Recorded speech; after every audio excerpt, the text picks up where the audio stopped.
He is known as the king of NBA Twitter, and he is the co-host of No Chill with Gilmore Arenas. We welcome Josiah Johnson onto Hoopsology. How's it going, Josiah? Thank you so much for having me. I appreciate you. Thanks for coming on to the show. And myself and my co-host Matt, huge fan of your content on Twitter and everything you're doing with the NBA. And with a lot of our guests, we usually kind of the icebreaker question usually asks, what is your favorite basketball memory or your first basketball memory that comes to mind? First basketball memory, actually, I believe it was like 1986, if I'm not mistaken, All-Star weekend. My dad played in the NBA. He played with the Clippers. He went to the All-Star game. I was in Dallas. He came back from the airport. We picked him up at LAX, and he had a big like Nerf hoop for me. And that was the first hoop I ever had. I remember it came with like a little janky orange, like styrofoam, like foamy ball or whatever, and literally played with that ball so much it literally like broke in half because it just like ripped through. But there was like holes and divots in it. We kept playing with it, and we just, would adjust our shots. But I remember seeing him at LAX holding this, big box with the hoop in it. And this was back in the day, obviously, when, it wasn't like you can just order it on Amazon or things like that. So he brought that with him all the way from Dallas. So that was my first kind of foray into basketball. And I'll never forget that moment, just seeing him at the airport holding that hoop. And I used that hoop for a large part of my youth. And sad to see it go, but we definitely put a lot of work in on it. Me and my older brother, used to go one-on-one, head-to-head on it all the time. So loved that Nerf hoop back in the day. So what was your relationship with your father like, him being an NBA pro, and then kind of seeing just the way the league has evolved since, you were a kid? What kind of things that he's kind of taught to you from this actually playing to the leagues to what he's seeing now? What conversations you're having in terms of how the league has evolved over time?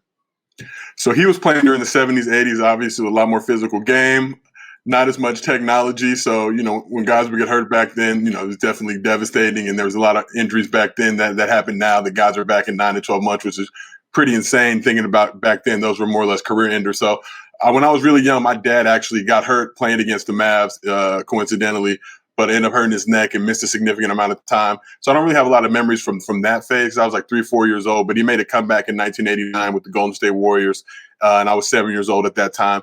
And just remember moving to Alameda in the Bay, and he was, there for training camp and seeing guys like Mitch Richmond, Tim Hardaway, Chris Mullin, and Chris just really taking a liking to me and my brother. We were in the same gated community. I think Chris was expecting his first child at that point. He was probably like 25, 26 years old around then. But, the star of the team, the guy in the city. But Chris used to take me and my older brother, Chris, up to, whose name is also Chris, like Chris Mullin, but used to take us up to what is now Oracle Arena. It was the Coliseum back then, and he had the key to it. So he'd open the key. We'd go late at night, 8, 9 o'clock, go just shag rebounds for him and hang out. So just those experiences. But my dad really just kind of stressed us that, he wanted us to obviously play basketball, but to never feel like we had to attain the level of success that he attained. Obviously, he was a 5-time All-Star, Naismith Pro Basketball Hall of Fame finalist. So that's a hard thing to get. That's what you see a lot of times.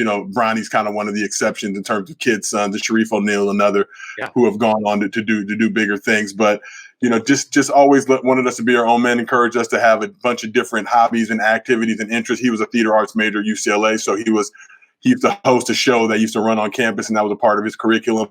But kind of always thinking outside of the box in terms of just how we approach life and how we approach everything, and being in LA and being around the entertainment world and all those good things and having so many opportunities. So he was always just, stress basketball. Obviously, we're going to work hard. We're going to do a lot of stuff. And he was definitely ahead of his time. To see the game where it is then versus now, obviously the talent players are bigger, stronger. I'd say they're a lot more talented just because there's a lot more guys getting exposed to the level has decreased so much in the past 15, 20 years with the growth of the game globally. So see, it's funny, back in the day when the guy was the European or international player coming in, like Manu Bowles of the world, they weren't like Giannis nowadays where they're winning MVPs and just dominating the league. You started to see a little bit of that back then, but now, some of those guys, Giannis and Luka and names like that, are just as household as Steph, KD and Bron. So it's amazing to see just the way the game has exploded internationally, how good guys are and how serious people take it all around the world. When I was little in 89, 90, he got cut from the Warriors. He actually finished his career out in Italy in a city called Udine.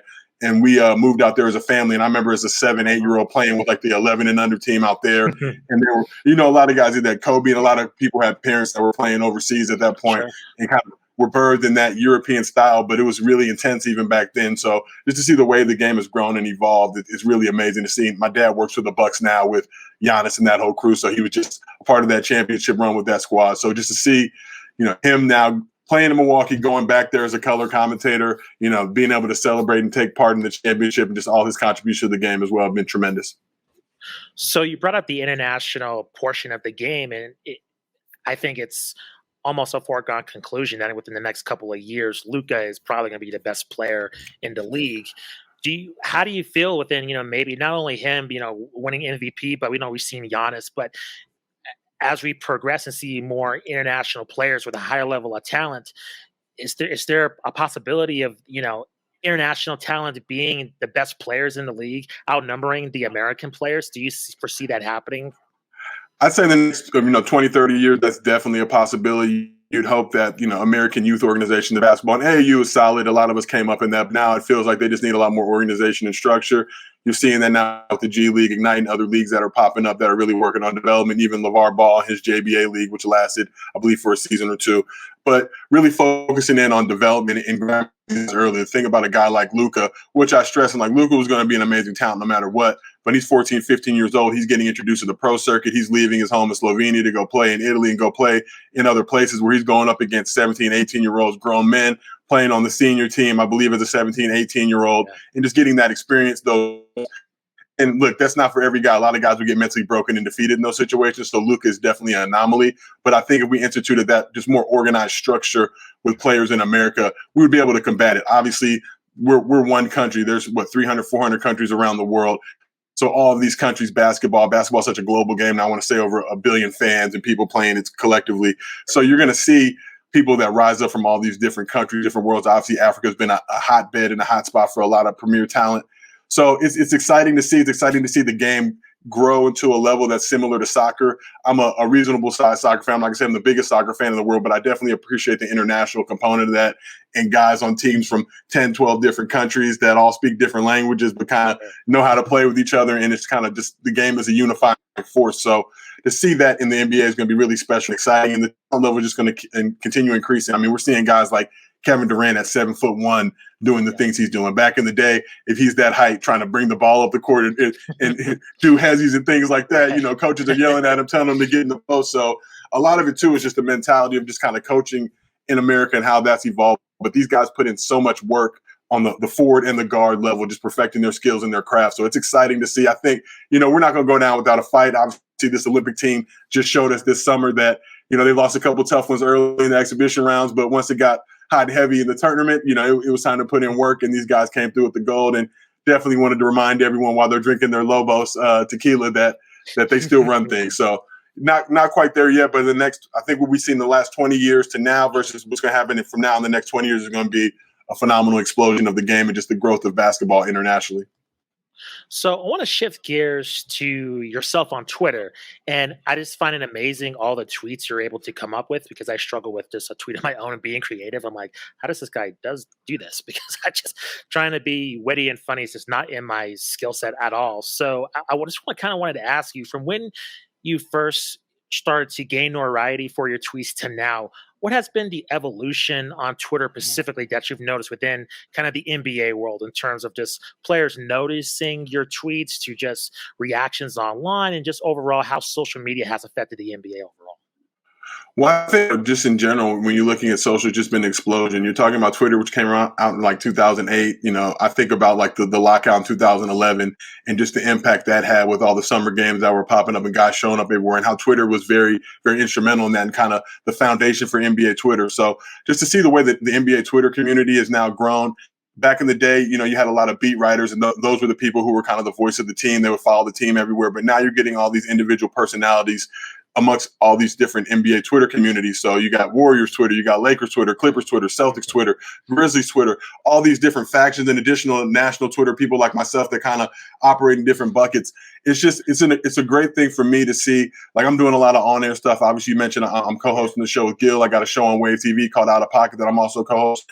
You're seeing a lot of rise for people like myself for being able to show the talent they have that may not have fit in a traditional boxing or traditional world and may not be able to get the opportunities that they had, in years prior. But now with just this growth of social and the explosion of it, and for me, it was a learned trade. I'm 39 years old, so I had a lot of opportunity to learn and grow, and I've seen a lot of different stuff. I'm kind of part of that technology age. Like, we were the first group that was on MySpace and Facebook and kind of the early incarnation of social media, learning the rules and regulations, the do's and don'ts, and all that good stuff.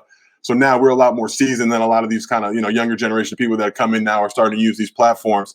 But at the end of the day, I think it's amazing to be able to connect with a guy like LeBron James via social media, to have him see something that I like. And, again, just in years past, that would have never been possible. It would have never been possible for me to be able to get a connection with LeBron unless, I went to a Laker game or Spring Hill or uninterrupted or one of his companies, and he might have happened to be there.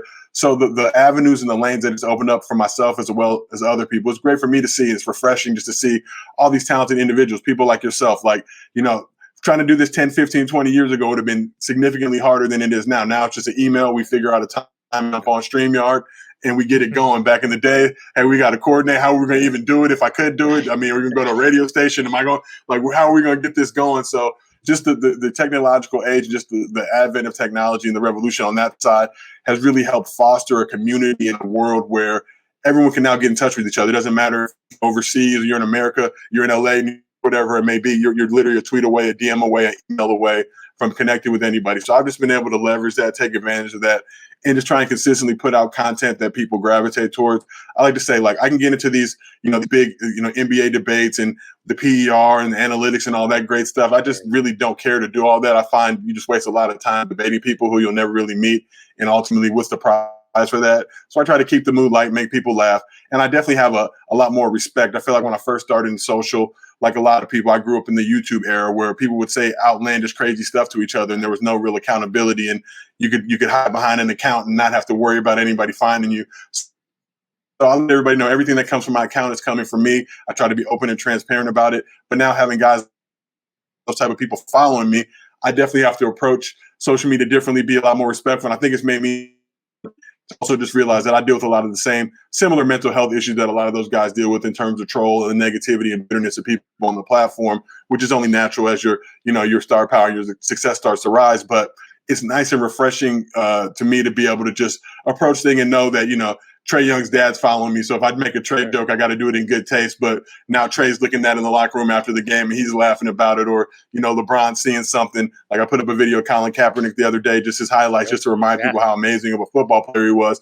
And LeBron sees that and concurs and, gives Cap a shout out. So just situations like that for me are just amazing. And there's a lot of negativity on social, but there's a ton of positive. So I just try to focus on the positive and not really ever kind of stoop to that level of negativity because that stuff will wear on you and it'll really ultimately ruin your life, ruin your mental health. So just stay on the path of just try to be on the path of greatness, stay on the path of success, and just always stay positive and keep that positive energy flowing.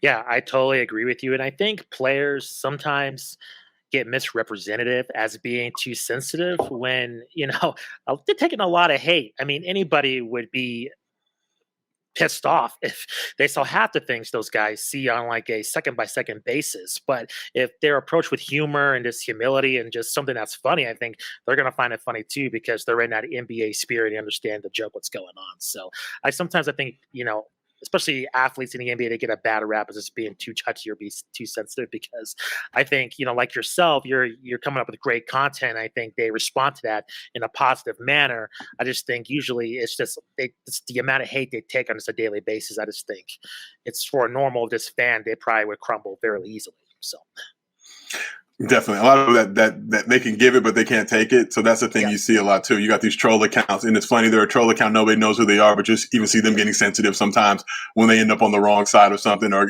somebody claps back at them or responds back.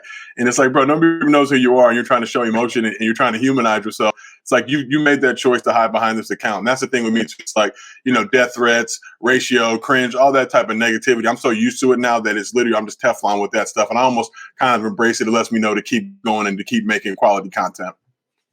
So I want to talk to you about NBA Media Day, and I noticed this was a little bit of a different media day because because of the pandemic and what's going on, what did you notice from player reactions in terms of how they handled the vaccine question and their overall vibe that you've noticed from all the teams? Just you trying to just stay up on what's happening news wise within the league. What do you get the players' vibe is in terms of entering the season?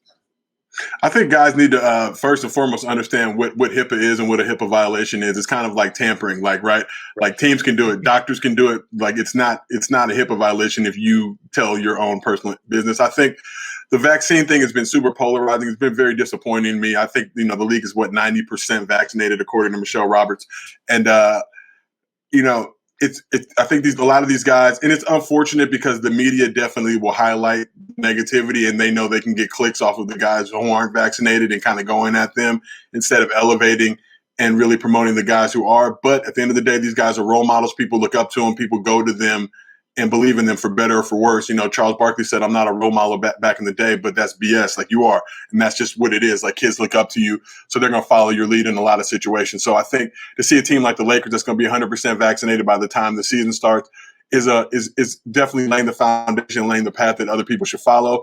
It's tough when you see a lot of people, hey, I'm doing research, I'm doing my own this, my own that. Like, okay, so you go to the hospital for anything else, you're taking the doctor's word for it. You're not sitting there arguing or going to YouTube University. Hey, I don't know if you should put this on my leg, or hey, if I got cancer, you can't get me because I don't know what's in it.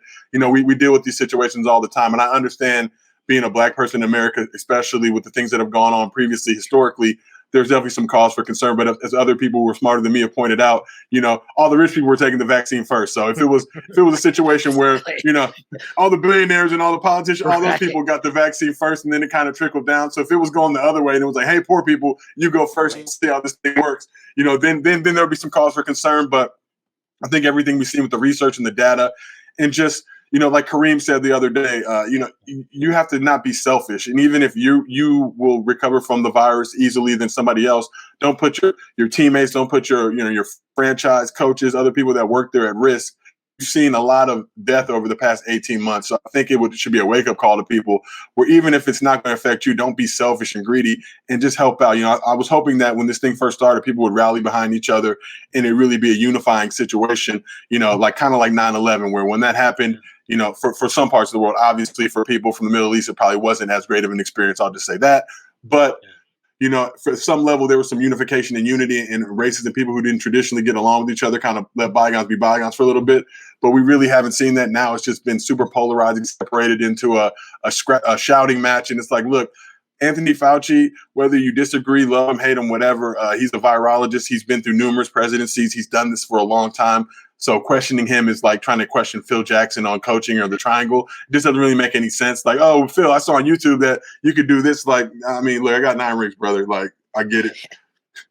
11 rings, whatever he's got, like there's not anything you're going to really tell me about the triangle. But you meet a lot of people, especially in social, you see a lot where they think they know everything. And, hey, well, I researched this and this, that, whatever. Right. That's why I love working with somebody like Gil, who is such a hoops head, but has actually played at such a high level that when you see things come up, he's just quick on his toes and he can present it from a situation from experience, somebody who's been there. And I always say, like, look, I played college ball. I didn't play in the NBA. So if I'm dealing with Gil and Barron and Gil and Matt or Gil and CP3 having convos, I'm going to ask questions as if I'm a layman, like trying to insert myself. I'm never going to be like, oh, I know too, because I haven't played not one game in the NBA, been through one training camp, any of these type of things. So I feel like, just to respect these guys is definitely important, but also we're giving these guys a platform to tell the world what's going on and why they're choosing the decision they're making, and the answer they're giving are frankly terrible. So if it's hot boo-boo, then you open yourself up to criticism. That's how it works.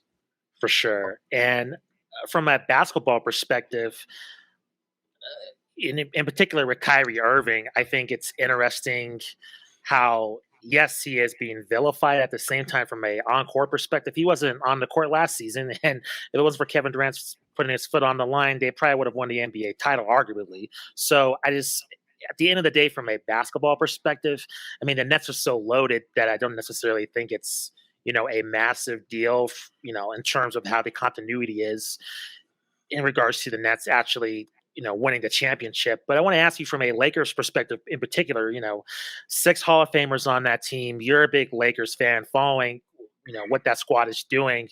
Are you in the camp of this a foregone conclusion they're just going to be in the NBA finals, or do you think the West is going to cause some problems for them?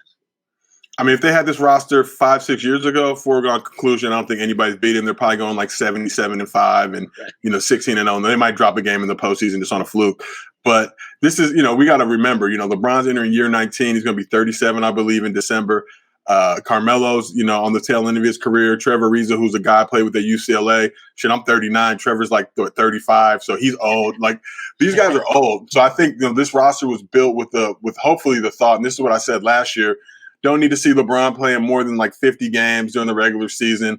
Same with AD, just kind of pace it out. Know that you got, AD's running the 5 now. You got Dwight Howard and come off the bench, DeAndre Jordan, guys who can play and give solid minutes and pick up the slack. I think Dwight was instrumental on that championship team in the bubble during the pandemic. I was definitely sad to see him go to Philly. I said at that point, it just, him and Danny Green, I think Danny got a lot of kind of negativity towards the end of the finals, but just what he brought defensively and what he contributed to the team. Same with Dwight. Dwight was punking Joker, if we're being real. Like there's not really a big that Dwight goes up against that he can't get in the head of. Bam, whoever, and that's what you want from him because he keeps his body well and he's older too. But these guys are old, so I think it's not a foregone conclusion. We saw last year the Lakers were about to go up 3-1 on the Suns. AD gets hurt, the series is done. They get knocked out in the first round. So anything can happen in this sport, and you want to make sure that these guys stay healthy. I know LeBron is chasing Kareem in the points record, but I also feel like LeBron is intelligent. He knows he's got a few years left, so he can really pace it. And like I said, don't want to see 50 games from from AD. Let Russ pick up the slack, play that 70 if you want, and kind of it'll give guys a lot of opportunities to still be able to get their stats and get the things that they're looking for and also play team ball. But when this squad comes together come playoff time, they got to be ready just to make that run. And they've played 2 seasons in the span of like it's funny, like we're not even at the anniversary of the Lakers winning the championship in the bubble yet. Yeah. You know what I'm saying? And they've already knocked out another season in that time frame. So it's really these guys taking care of their bodies, staying fresh. And, the Lakers, as long as the Lakers make the playoffs, as long as they avoid any of the 7 through 10 playing stuff, sixth or better is probably what they're shooting for. But as long as they're in that range, they don't have really much to worry about. I feel like if that team is healthy going into the playoffs, they're going to perform very well. What is the dynamic of Westbrook, Rondo, and LeBron specifically? What do you think is going to happen there? That's a very interesting mix. A lot of experience, but it's kind of like it can go either way, in my opinion. But maybe I'm being too negative. Do you think? I mean, these are arguably one of the 3 most smartest basketball minds in the league. But at the same time, you have egos, and everybody's got to get theirs at some point. So, how do you think that's going to mesh together? Well, the thing about Russ, and I feel like Russ gets a bad rap. The UCLA guy, I'm friends with Russ. I remember, just how hard he works. You hear about the stories of Russ growing up in LA and just the type of man he is. I think he got a negative rap when he was playing with KD. But Russ with OKC, with a depleted squad, still putting up triple doubles. Russ with the Wizards. Early on in that season, we were getting the jokes off, letting them fly. There was nobody thought that team was going to make the playoffs. And here they are. They make a run towards the end of the season. So I think Russ is a great complementary player. Russ is also getting older in age. Russ loves Kobe Bryant, right? Has that Mamba mentality. Kobe is Russ's favorite player. Coming to the Lakers for him is a dream come true. I think he's going to do whatever in his power to make that work. And he's playing with guys like LeBron and AD. So it's a lot harder to get mad at those type of guys and those caliber players that have that IQ that you mentioned. Obviously, Russ and Rondo have had some situations in the past. But like anything, it's like Kobe and Matt Barnes, when Matt hit him with the ball, you gain a level of respect for those guys who will check you and test you, and that'll always keep it real with you, right? They don't have any interest to not do that. So it's not any buddy stuff. They're trying to go at you. Guys are competing for minutes. So LeBron was way too ball dominant the past few years, and I get it. That's kind of his style, and that's how he initiates the offense. He runs that point forward, but really a point guard type of role in terms of offensively and initiating the offense and getting things moving. But now LeBron will have the ability to actually rest in game as well, as Russ can handle a lot of that facilitate. Now Russ gets the rebound, he can bring it up, initiate the offense in those situations. Also, when LeBron needs a little bit of breath or he's trying to conserve some energy, now let Russ kind of run and handle that squad. So in Rondo as well, when you get Rondo and his contribution to that squad, losing Dwight, Rondo, and Danny Green, I think was a lot bigger of a deal than Lakers fans wanted to admit. We thought we were just going to replace them and keep it pushing.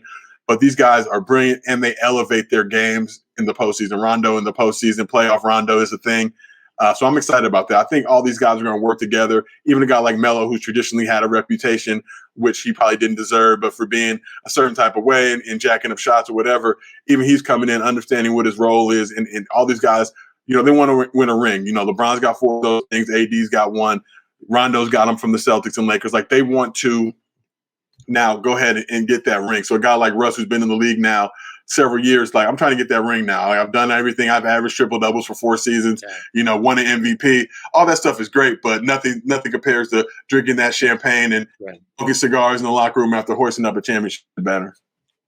So I guess I got a couple of more questions for you. And just looking at your Twitter timeline, I want to talk about your involvement with the Dunk League. I watched the first episode today, and I'm a big fan of dunks. I love dunks. I think, TNT had a dunk series, and then this YouTube series as well. I think this is fantastic. Can you kind of go over your involvement with this?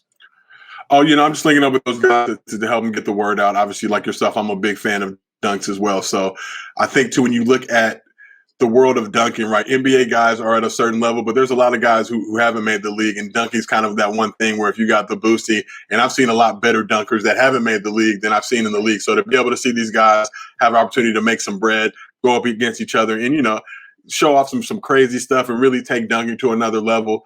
Just to be real, like the dunk contest at the NBA level, it's been tough the past few years. Obviously, Aaron Gordon and other guys have added some excitement to it, but it doesn't have the same mystique and feel of yesteryear when guys like Jordan and Dominique and Spud Webb and these type of guys, Vince Carter, doing all types of insane, crazy stuff. Like, those were primetime viewing. Feel like it kind of had a lull. Blake Griffin helped bring it back a little bit. But now this is an opportunity for guys who aren't in the league to get some bread, show off their skills. So, I think it's a tremendous thing and a tremendous opportunity those guys have to be able to go out there and get their dunk on. So before I let you go, I wanted to talk to you about your latest project. You're involved with Colin Kaepernick. You're a writer and producer. Colin in Black and White. I saw a teaser clip. It looks incredible. Can you kind of go over how you got involved with this and what viewers can expect? Because I think this is going to be fantastic for people checking out Netflix. First off, you're absolutely right. Having just been able to work on, first and foremost, shout out to Ava DuVernay, who gave me an opportunity to be a part of it, Colin Kaepernick as well. And I got involved in the project through Michael Starberry, who's a good friend of mine and was a co-creator of Legends of Chamberlain Heights with me. For my money, the best writer in the game. He worked with Ava on When the Hiss, were Emmy nominated. So he told me about this project a few years ago.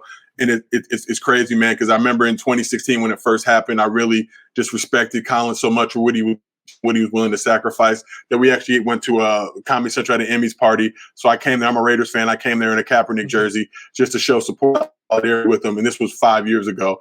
So to see all the stuff that he was protesting 5 years ago and how the world has changed so dramatically over those 5 years, and a lot of the same people that told him he was disrespecting the military and disrespecting the police and disrespecting this and disrespecting that, now suddenly when their presidential candidate win an election fair and square, they get in their feelings, and now they're disrespecting the police and they're disrespecting veterans and they're disrespecting Black people, and just all that go on, and how it's just kind of everything is kind of played out. It's been super crazy. But to get the opportunity to sit with Colin, to work with him, and really just understand the story, I think a lot of people don't realize what Colin went through to become a quarterback in college, in the NFL, and how much just being a quarterback meant to him and means to him still, and how hard he's been working still just trying to get his dream, and to see the situation where anybody losing their job over protesting stuff peacefully. He didn't storm a Capitol. You know what I'm saying? He didn't he didn't go crazy in the streets. He literally just took a knee peacefully, trying to raise awareness.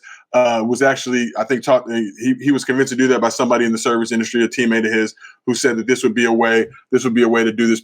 So just to see the way that he was vilified and the way he was treated by this American society has been super disappointing. But I think people are really going to appreciate, to understand Colin's story, how he grew up, and just how hard he worked to put himself in the position he's in. So I'm super thankful and grateful for the opportunity. Thankful for Ava, thankful for Colin, thankful for Michael Starberry for believing in me and letting me participate on the show. We got a tremendous writing staff as well. Terry Schaefer, Raynell Swilling, Evan Ball, Natasha Trotter, and the rest of the team did all amazing work. So just being in that room and being around just such incredibly talented human beings, talented Black people in the entertainment industry, which for a lot of people who don't know, there's definitely a shortage.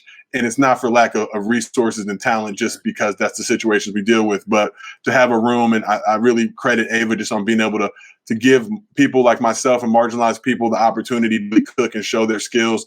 And that's the one thing about Array and the company and everything that she does. Like, she is, an A1 human being, but just to be around her, she has this aura around her, this glow of just amazingness. But you got to bring it. She works hard. She demands a lot from the people that she works with, and that's why she's so successful. So she's a fellow UCLA like myself as well. So I can't, every time people ask me this question, I got to make sure to just give as much love as possible because so appreciative of opportunity. And without her and Starberry, I would have never got the chance to work on a project like this. But now because of them, I'll get the chance to work on projects like this down the road and being able to prove myself and show what I'm capable of. Josiah, really enjoyed the chat. Thank you very much for coming on to the show. Please, if people don't know, please let them know where they can find you on social media and anything else you want to plug as well. Thank you. I ain't hard to find. King Josiah 54 on Twitter and IG. Feel free. Look, I'm a very, very respectful human being. So if you come to me respectfully, I'll definitely, love trying to help people out. Love talking social, entertainment, other type of stuff, and wish everybody the best, man. I appreciate you for giving me the opportunity to come on this pod and, just getting to talk with you, man. The questions were great. Had a good time. See that Lobos in the background. Shout out to New Mexico and everything going on out there. Coop Camp, Michael Cooper.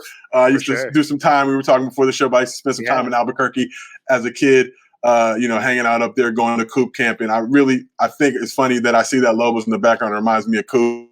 But Coop was so instrumental in my life and teaching me to never be satisfied and all these other maxims that he had at the camp that really stuck with me as a kid and just made me the person I am today. So shout out to that. I feel like, when I see that, I hit you on that right away. So I'm like, oh, this looks from, I that logo before. But appreciate you having me on the show, man. And hopefully we can do it again soon. For sure. Appreciate it, Josiah. Thank you very much.